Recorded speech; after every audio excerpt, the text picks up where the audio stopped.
नमस्कार, स्वागत है आपका चौथा पैगाम में। आपके साथ मैं हूं फिरदौस। आइए नजर डालते हैं आज की गतिविधियों पर। हज यात्रा पर जाने वाले हज यात्रियों को दिया प्रशिक्षण। भोपाल शहर काजी जामा मस्जिद पेश इमाम ने समझाया हज करने का तरीका। बुरहानपुर के दाऊदपुरा वार्ड में शाही जामा मस्जिद के पेश इमाम सैयद इकरामुल्लाह बुखारी साहब के निवास पर जिले से इस साल हज यात्रा पर जाने वाले हज यात्रियों के लिए 2 दिवसीय हज तरबियती कैंप का आयोजन किया गया। पहले दिन बुधवार को भोपाल शहर काजी सैयद मुश्ताक अली नदवी और शाही जामा मस्जिद के पेश इमाम इकरामुल्लाह बुखारी साहब ने हज का महत्व समझाते हुए हज करने का तरीका भी बताया। शाही जामा मस्जिद के मुतवल्ली सैयद अनवार मियाँ बुखारी ने बताया कि हज कमेटी ऑफ इंडिया और निजी टूर के माध्यम से हज यात्रा पर जाने वालों को अंजुमन खुद्दामुल हुज्जाज संस्था की तरफ से 2 दिवसीय प्रशिक्षण दिया जा रहा है। हज के अरकान तरीके बताए जा रहे हैं। ये कमेटी है कि पिछले 39 सालों से यहाँ पर हज किस तरीके से करना है, सफ़र की तैयारी कैसे जाती है और इसके लिए 39 सालों से हाजियों को। इस बार कितने हाजी बुरहानपुर से जा रहे हैं जो ट्रेनिंग ले रहे हैं? 119 हाजी टूर से 98 और कमेटी से 98 ऐसे कुल कितने जा रहे हैं पूरे? 119। इनको कितने दिन तक ट्रेनिंग दी जाती है? 2 दिन की ट्रेनिंग दी जाती है। उसके बाद क्या क्या सिखाया जाता है इनको? इनको तमाम चीज़ें, सफ़र की तैयारी किस तरीके से करना है, सामान में क्या क्या चीज़ें लेकर जानी है, वहाँ हज किस तरीके से करना है, वो तमाम चीज़ें। ये कहाँ पर जाते हैं और क्या क्या करते हैं वहाँ जाकर? मक्का शरीफ जो है तो हज वहाँ पर। मोहम्मदपुरा जिला अस्पताल में टीबी के मरीजों को नहीं मिल रही दवाइयाँ। अस्पताल पहुंचकर परेशान हो रहे टीबी के मरीज। बुरहानपुर के मोहम्मदपुरा जिला अस्पताल में टीबी के मरीजों को पिछले 1 सप्ताह से दवाइयाँ नहीं मिल रही है। जिले में दवाइयों का स्टॉक खत्म होने के बाद अस्पताल पहुंच रहे मरीज परेशान होकर वापस लौट रहे हैं।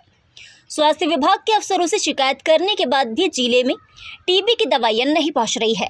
सीएमएचओ डॉक्टर राजेश सिसोदिया ने कहा कि टीबी के मरीजों की दवाइयों का स्टॉक खत्म हो गया है, जिसके कारण ये परेशानियां आ रही है। हमारे द्वारा दवाइयों की डिमांड राज्य स्तर पर शासन से की जा रही है, लेकिन जिले सहित प्रदेश भर में टीबी के मरीजों की दवाइयों का स्टॉक खत्म हो गया है। आईसीएमआर के मास्टर ट्रेनर्स ने लालबाग रोड नेत्र अस्पताल में सिकल सेल एनीमिया को लेकर दिया प्रशिक्षण। बुरहानपुर में सिकल सेल एनीमिया के मरीजों की पहचान और उपचार के प्रति लोगों को जागरूक करने के लिए स्वास्थ्य विभाग के जमीनी अमले को प्रशिक्षण देकर तैयार किया जा रहा है। सिकल सेल के लक्षण, बीमारी से बचाव और इलाज की जानकारी दी जा रही है। भारतीय चिकित्सा अनुसंधान परिषद आईसीएमआर के 2 मास्टर ट्रेनर्स द्वारा बुधवार को लालबाग रोड नेत्र अस्पताल में स्वास्थ्य विभाग के कर्मचारियों को प्रोजेक्टर के माध्यम से प्रशिक्षण दिया गया।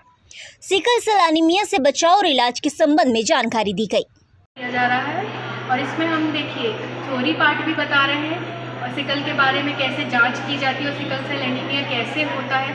जैसे कि प्रधानमंत्री मोदी जी का एक उन्मूलन है कि इसको 2047 तक क्या करना है, एलिमिनेट करना है।